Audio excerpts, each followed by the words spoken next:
Hola, buenos días. Bienvenidos al proyecto IPG Patsala de Español. Me llamo Carlos Izquierdo Tobías y soy exprofesor visitante de Jamia Millia Islamia en Nueva Delhi.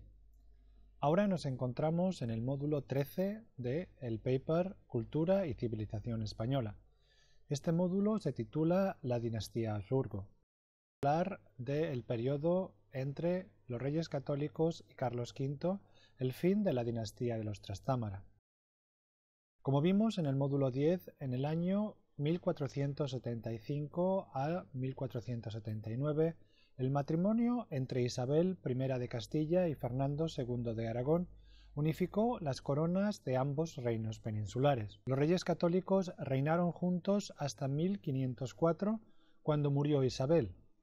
Entonces el trono de Castilla pasó a la hija de ambos, Juana, mientras que Fernando siguió siendo el rey de Aragón. Tras haber completado la reconquista, los reyes católicos miraron más allá de las fronteras de la península ibérica y trazaron una red de alianzas con las principales casas reales del resto de Europa. Fue así como Juana se casó con Felipe, conde de Flandes, actualmente la gran parte de Holanda y Bélgica, y duque de Borgoña en Francia. Sin embargo, Felipe murió prematuramente en 1506 y Juana de Castilla fue declarada mentalmente incapaz y recluida por su padre en el Palacio de Tordesillas hasta su muerte en 1555. El hijo de Juana y Felipe heredó todo. Por parte de su madre, las coronas de Castilla, Aragón y Navarra, anexionada por su abuelo Fernando, incluyendo Canarias, las posesiones americanas e italianas, Nápoles, Cerdeña y Sicilia.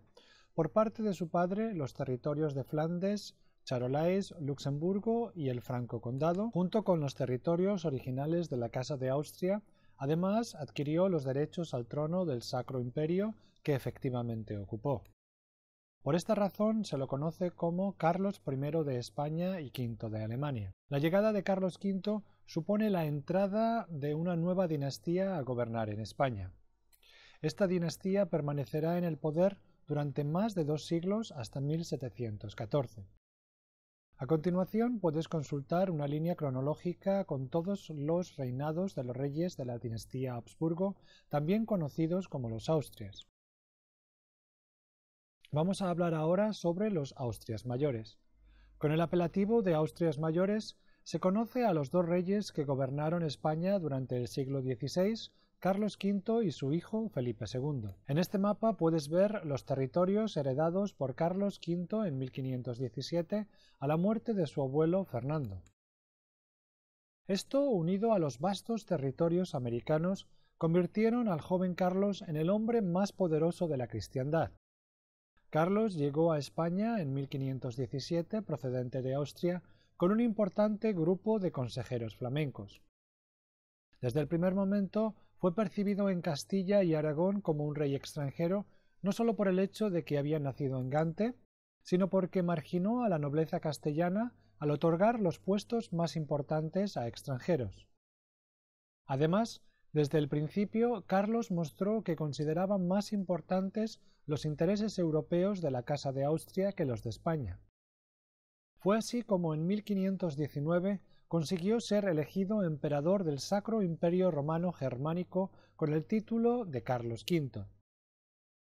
Esta situación provocó que en 1520 las ciudades castellanas se rebelaran contra el rey y sus decisiones. Exigían el retorno del rey a España, una reducción de impuestos y del gasto de la corte, así como un mayor peso de las ciudades en la toma de decisiones. Es la conocida revuelta de los comuneros, ya que los líderes de la misma no eran nobles, sino burgueses habitantes de las ciudades. Juan Bravo, Juan de Padilla y Francisco Maldonado eran los principales cabecillas. Sin embargo, la revuelta fue aplastada rápidamente por las tropas leales al rey en la batalla de Villalar de 1521. También hubo revueltas en la zona de Valencia, la sublevación de las Germanías reprimidas por una alianza entre la alta nobleza y la monarquía. Podemos decir que a partir de 1522 el dominio de la autoridad real y de la alta nobleza es total. La política exterior de Carlos V estuvo orientada a cumplir su sueño imperial y a la defensa del cristianismo. Además, sostuvo una fuerte rivalidad con Francia, especialmente hacia el principio de su reinado. La rivalidad con Francia procedía de la incorporación de Navarra a Castilla, así como de la lucha por los territorios de Borgoña y por el dominio de Italia. Los franceses son derrotados en Pavía en 1525 y poco después se unen franceses, ingleses y las fuerzas del Papa contra Carlos V. Este responde militarmente y vence, llegando incluso a saquear la ciudad de Roma en 1527. Es el episodio conocido como Saco de Roma y supuso la victoria final contra estas potencias por la hegemonía en Europa. A partir de entonces, el poder imperial de Carlos V apenas será cuestionado por otros reinos, aunque sí por otras comunidades especialmente protestantes. La lucha por la defensa de la cristiandad se escenificó en dos frentes muy diferentes. Por un lado, la lucha contra los turcos, que bajo el mando de Solimán el Magnífico, sultán de 1520 a 1566, se estaban expandiendo con gran velocidad por el este de Europa y por las costas de África. Solimán conquista el reino de Hungría en 1526 y se encuentra así a las puertas mismas de Europa central y de los dominios de la Casa de Austria. La respuesta de Carlos V llegó poco después cuando él, acompañado de su hermano Fernando, archiduque de Austria, vencieron en el sitio de Viena en 1529. Se detiene así el avance terrestre turco en Europa, si bien el Imperio otomano pasaría a ser el actor esencial de la política europea y mediterránea hasta el siglo XX. Paralelamente, Carlos V luchó contra Solimán en el Mediterráneo, tratando de impedir el avance de los turcos en el norte de África. El otro foco de lucha en defensa de la cristiandad lo encontramos en el corazón de Alemania contra el protestantismo. En este mapa puedes ver cómo queda la división religiosa de Europa a mediados del siglo XVI. Así pues, podemos resumir el reinado de Carlos V diciendo que alterna luces y sombras. Mientras que al comienzo de su reinado encontramos revueltas internas en Castilla y en Valencia, poco a poco consigue consolidar su poder absoluto, si bien incorpora a la corte a los nobles españoles que habían sido excluidos en un primer momento. En su política exterior, su ideal imperial le llevó a embarcarse en numerosas guerras de religión, ya fuera contra el poder emergente de los turcos, ya fuera contra la herejía protestante. El balance de estas campañas es desigual, con episodios negros como el saqueo de la ciudad de Roma y brillantes victorias como en Viena. Al final de su vida, cuando Carlos V contaba con 55 años, decidió abdicar de sus poderes y dividir su herencia. A su hermano Fernando le dio el gobierno del Sacro Imperio y a su hijo las posesiones de la corona española, incluyendo las Indias. Posteriormente, se retiró al monasterio de Yuste, en el oeste español, donde murió en 1558. Vamos a hablar ahora sobre el reinado de Felipe II. La línea marcada por Carlos V fue continuada por su hijo. Si bien este último dejó de lado las ambiciones por el dominio del centro de Europa y se concentró en la defensa del catolicismo y en asentar un poder fuerte en América. Una de las primeras decisiones importantes fue establecer la corte en la ciudad de Madrid, en cuyas afueras mandó construir un gran palacio conocido como el Escorial. Felipe II fue un monarca absoluto y muy implicado en la toma de decisiones de su gobierno. En el ámbito de política interior, Felipe II tuvo que hacer frente a dos conflictos: la rebelión de los moriscos en las montañas de Granada y la rebelión de Aragón. Ambos vinieron motivados por la intolerancia religiosa del rey y por su uso completamente autocrático del poder. En relación a la sublevación de los moriscos, hay que tener en cuenta que aunque el reino nazarí de Granada fue conquistado por los reyes católicos en 1492, la gran mayoría de su población seguía siendo musulmana. Esta situación, unos 70 años después, y dentro de un estado que se consideraba el baluarte del catolicismo, era insostenible. En 1568 estalla la rebelión de las poblaciones musulmanas que se saldó con la expulsión de los musulmanes de sus tierras en 1570. En cuanto al conflicto con Aragón, hemos de recordar que la unión de las dos coronas con el matrimonio de los reyes católicos no significaba que los dos reinos se convirtieran en uno. De hecho, Aragón durante la primera mitad del siglo XVI estaba en una situación de casi total autogobierno con sus jueces e instituciones independientes. Cuando Felipe II, monarca déspota, quiso tomar preso a su antiguo secretario Antonio Pérez, los aragoneses lo percibieron como una intromisión de la monarquía y se amotinaron. Felipe II reaccionó con dureza, enviando un ejército y reduciendo drásticamente el grado de independencia de las cortes aragonesas. En este mapa puedes ver el tamaño del imperio español en la época de máxima expansión durante el reinado de Felipe II. En el ámbito de política exterior, Felipe II continuó la labor emprendida por su padre en todos los frentes. Continuó la lucha contra Francia por el control de Italia, alcanzando una victoria definitiva en la batalla de San Quintín y la posterior paz de Cateau-Cambrésis en 1559. En los Países Bajos luchó contra los protestantes, especialmente los calvinistas, pero no pudo impedir que la mitad norte se independizara en 1579, si bien la independencia oficial no fue reconocida hasta el fin de la Guerra de los 30 Años en 1648. La lucha contra los turcos por la hegemonía del Mediterráneo fue una constante del reinado de Felipe II. Ante el nuevo avance de la flota turca, que había reconquistado Túnez, España se alía con Venecia y con la Santa Sede y envía una flota enorme que se enfrenta con los turcos en 1571. Es la famosa Batalla de Lepanto que frenará definitivamente el avance turco en el Mediterráneo. En ella participó Miguel de Cervantes, autor de Don Quijote de la Mancha. En ella también perdió el autor el brazo, razón por la que se le conoce como el Manco de Lepanto. Junto a estas políticas de continuidad, el reinado de Felipe II cuenta con otros dos frentes.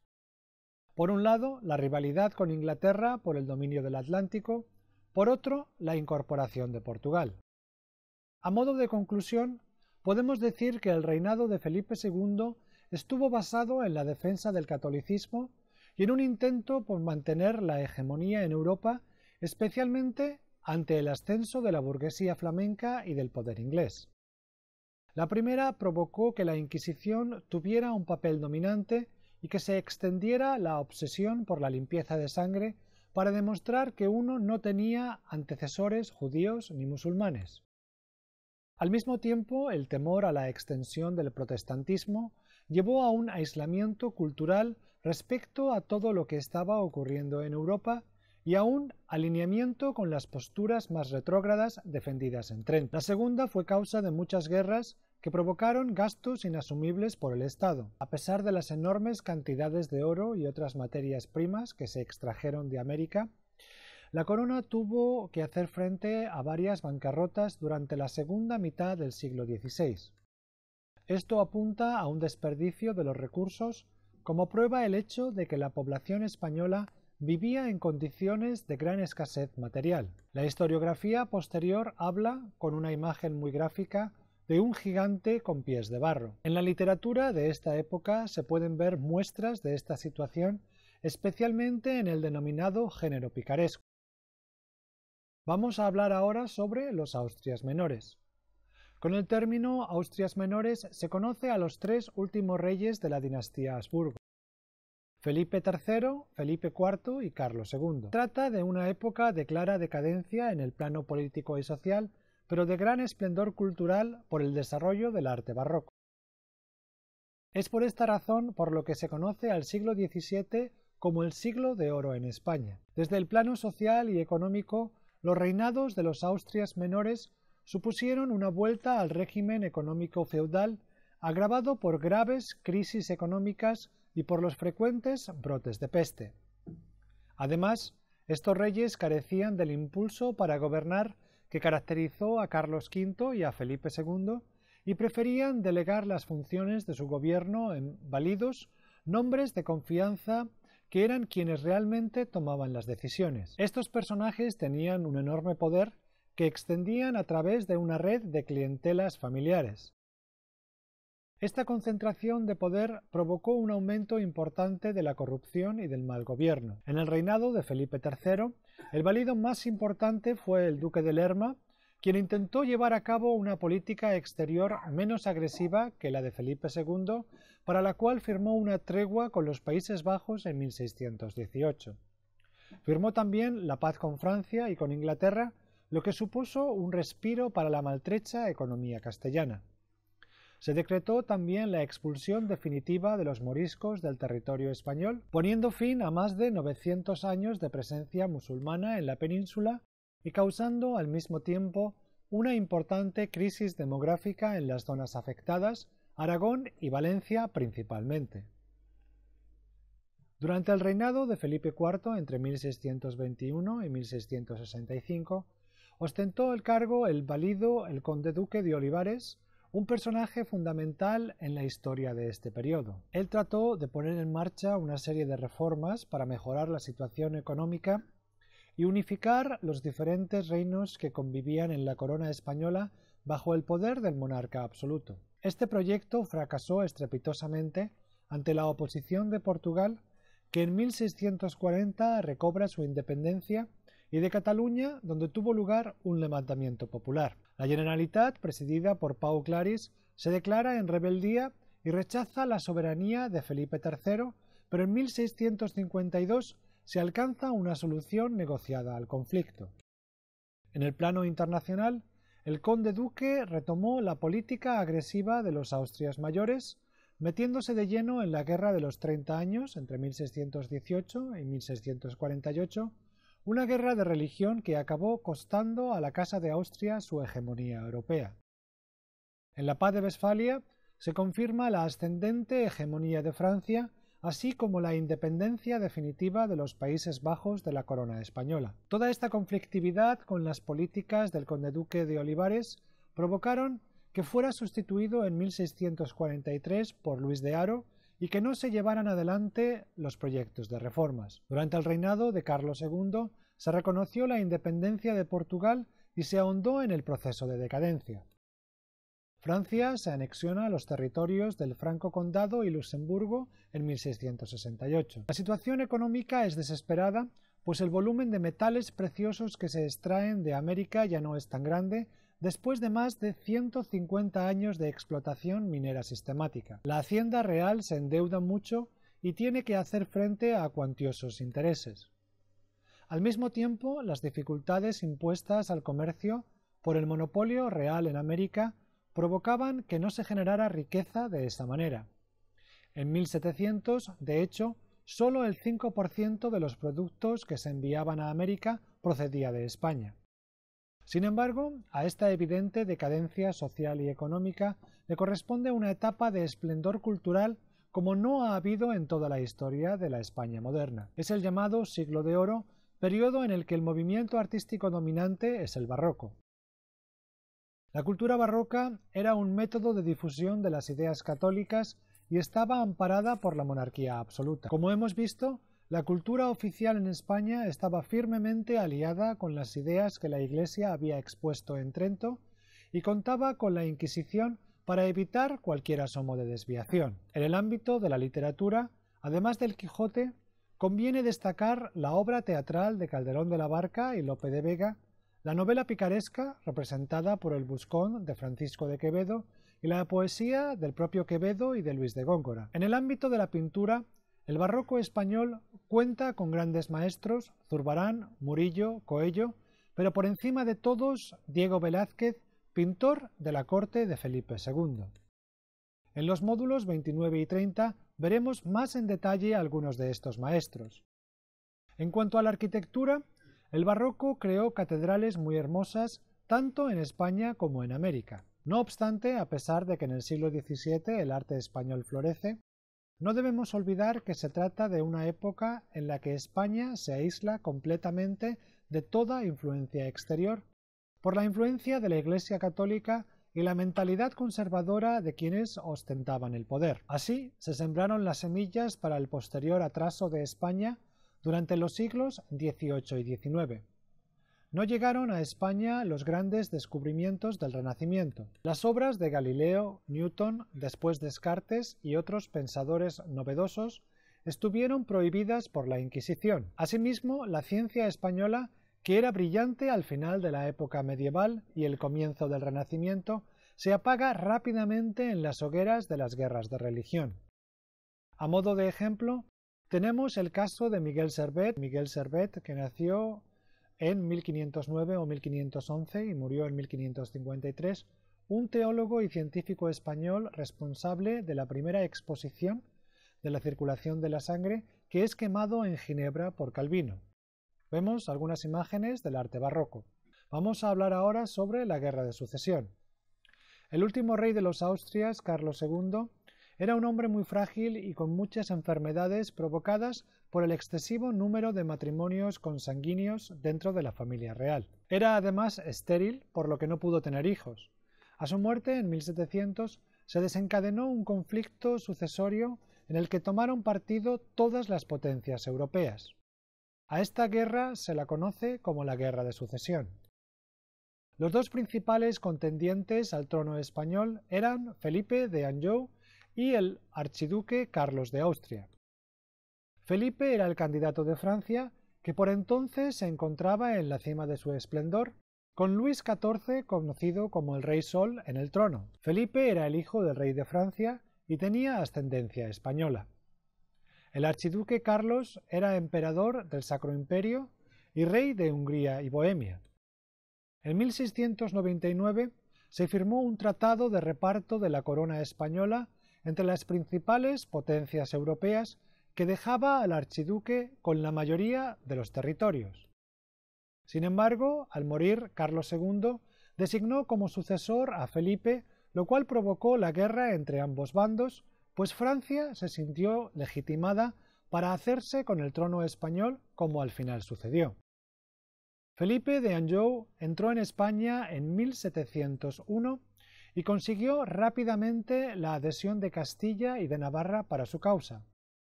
Sin embargo, la corona de Aragón se mostró fiel al archiduque Carlos, lo que provocó un conflicto civil entre ambas partes que duró casi 15 años. En esta guerra se implicaron todas las potencias europeas, Inglaterra, Holanda y la Casa de Austria por un lado y la Casa Borbón por otro.